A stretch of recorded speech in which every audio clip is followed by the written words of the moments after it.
The Lord be with you. And with your spirit. A reading from the Holy Gospel according to Saint Luke. Glory to you, O Lord.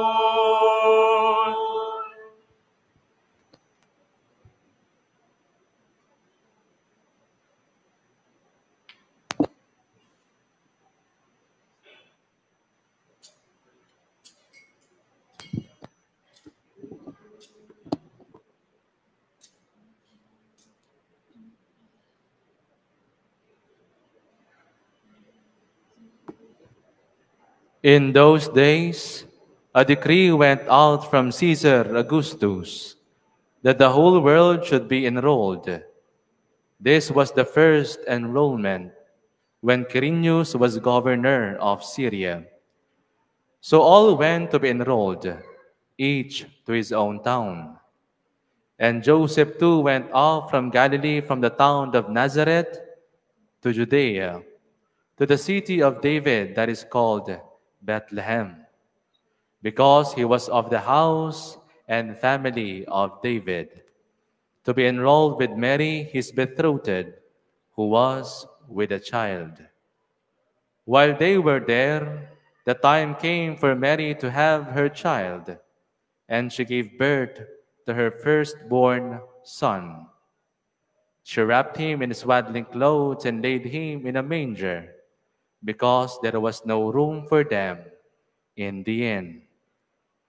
Now there were shepherds in that region living in the fields and keeping the night watch over their flock. The angel of the Lord appeared to them, and the glory of the Lord shone around them, and they were struck with great fear. The angel said to them, "Do not be afraid, for behold, I proclaim to you good news of great joy that will be for all the people. For today in the city of David, a Savior has been born for you, who is Christ and Lord. And this will be a sign for you. You will find an infant wrapped in swaddling clothes and lying in a manger." And suddenly there was a multitude of the heavenly host with the angel, praising God and saying, "Glory to God in the highest, and on earth peace to those on whom his favor rests." The Gospel of the Lord. Praise to you, Lord Jesus Christ. Please be seated.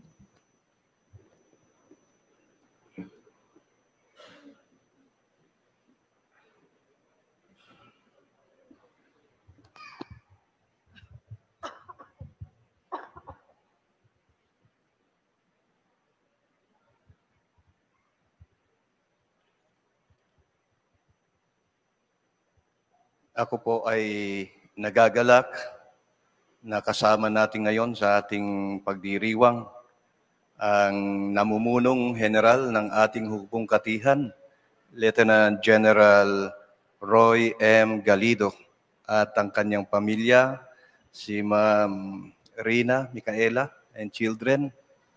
Sila po yung nagdala sa Baby Jesus at nagsindi ng ating Christmas candle. Kasama rin natin ang Vice Commander, Major General Ludovic Ginid, Ma'am Emeline Carmela, and children. Nandito rin po ang ating Chief of Staff ng Philippine Army, Major General Potenciano C. Camba. At nais ko ring i-acknowledge ang isa sa pinaka-busy siguro dito sa kampo.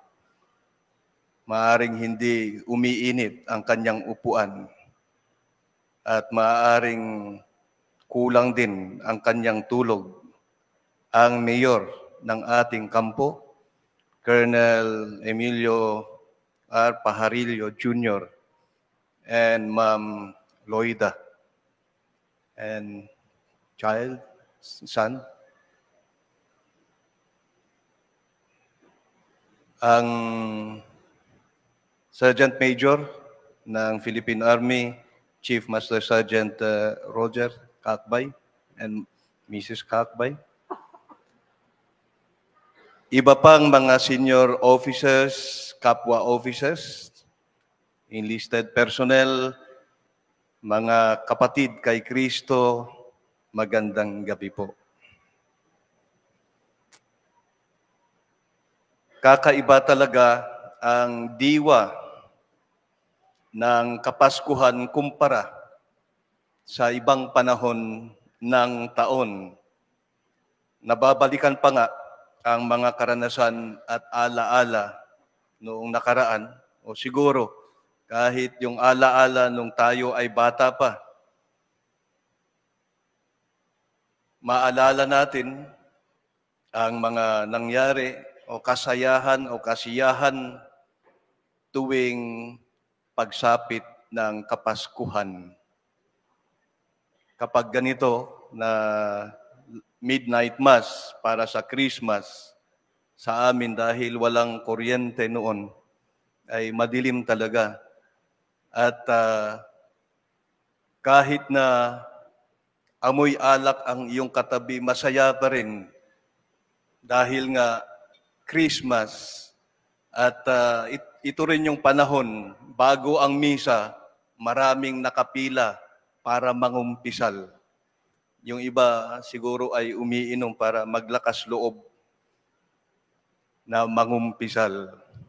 So tanggap ang kung anuman dahil nagkakaisa sa pagdiriwang ng Pasko. Maganda rin siguro na napaaga tayo para hindi muna makainom. At umiwas din, lalo na yung mga lalabas pa, umiwas sa mga paputok. Narinig natin sa pagbasa ng Ebanghelyo ang sabi ng anghel sa mga pastol, "Huwag kayong matakot. Ako ay may dalang mabuting balita para sa inyo na magdudulot ng malaking kagalakan sa lahat ng tao. Sapagkat isinilang ngayon sa bayan ni David ang inyong tagapagligtas, ang Kristong Panginoon." Paano ba siya maging ating tagapagligtas? Kapag tinatawag natin si Kristo bilang ating tagapagligtas o Savior, papaano ba ito? May dalawang bagay na obvious tuwing Pasko o Kapaskuhan na nais kong bigyan diin para sa mensahe ng ating pagdiriwang. Ang isa ay ang nangyari noong December 1. Ito ay ang sabayang pagpapailaw ng pamaskong ilaw at parol sa buong sandatahang lakas. So, siyempre kasama ang army. At nasundan ito noong December 11 ng concert na pinamagatang Kutitap sa Pasko ng Sundalo.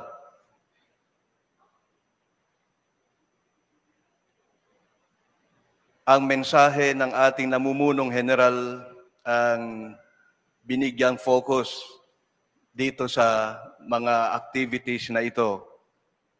At nabanggit ko ito noong unang araw ng ating Misa di Gallo. Ang 3 P, ang paglilingkod, ang pamilya, at ang pag-asenso. Maganda ang nakaugalian na sabayang pagpapailaw ng mga pamaskong ilaw at parol. Para sa akin, ito po ay isang makapangyarihang kilos ng ating pagpapahayag. Pagpapahayag na ang batang isinilang sa sabsaban, ang ilaw ng mundo, ang liwanag ng sanlibutan. Ito ay nagpapahayag din ng ating hangaring ipalaganap ang kanyang liwanag sa mundong ating ginagalawan. Kapag siya ang maging ilaw natin sa buhay, tayo ay magiging daluyan ng ningas at ningning ng ilaw na ito at tayo ay kumukutitap.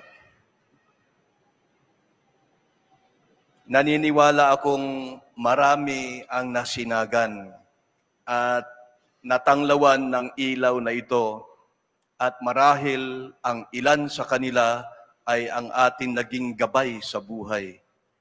Naging gabay sa buhay pamilya, naging gabay sa ating trabaho. Kaya kapag hayaan nating masinagan ng ilaw na ito ang ating buhay, maliliwanagan ang madilim na bahagi ng ating pagkatao. Kapag nangyari ito, masasabi nating siya ang ating tagapagligtas. Now we can say that Christ is our Savior. So hindi lamang para sa ating sarili, kundi sa mga kapwa na matanglawan sa pamamagitan natin. Ito po ang isinasagisag ng ating pagpapailaw ng mga pamaskong ilaw at parol. Hindi lang ang madilim nating paligid ang nais nating maliwanagan, kundi pati ang madilim na bahagi ng ating sarili at loob ng bahay. Mawala sana ang mga gusot na nagpapadilim sa loob ng ating kabahayan. Ang pangalawa ay ang Belen. Parang kulang ang Pasko kapag hindi makita o walang makitang Belen, yung nativity scene. At dito sa Belen, ang focus ay ang bata na nandoon sa sabsaban, katulad ng ating narinig sa pagbasa ng Ebanghelyo. Ang pinakasentro ng ating pagdiriwang sa Kapaskuhan ay ang bata sa sabsaban. Sa pagbasa ng Ebanghelyo, napakahalaga ng salitang sabsaban o manger. Kaya 2 beses itong nabanggit. Ano ba ang sabsaban? Taon-taon po natin nauulit ito o naririnig. Ano ba ang sabsaban? Ano ba ang manger? Ang sabsaban po ay ang kainan ng mga hayop o kung saan inilalagay ang pagkain ng mga hayop. At dito kumakain ang mga hayop. Ang sinasabi dito na ang batang nasa sabsaban ang ating pagkain. Siya ang ating nourishment, ang ating sustenance. Siya ang bukal ng tunay na lakas, na siya ang ating lakas. At kapag siya ang naging tinapay o pagkain ng ating buhay, siya ay nagiging tagapagligtas natin. If the Lord Jesus becomes our bread of life, we become also bread to be shared for others. Naway ang mensahe ng Kapaskuhan ang maging liwanag ng ating buhay upang kukutitap. Maligayang Pasko sa inyong lahat.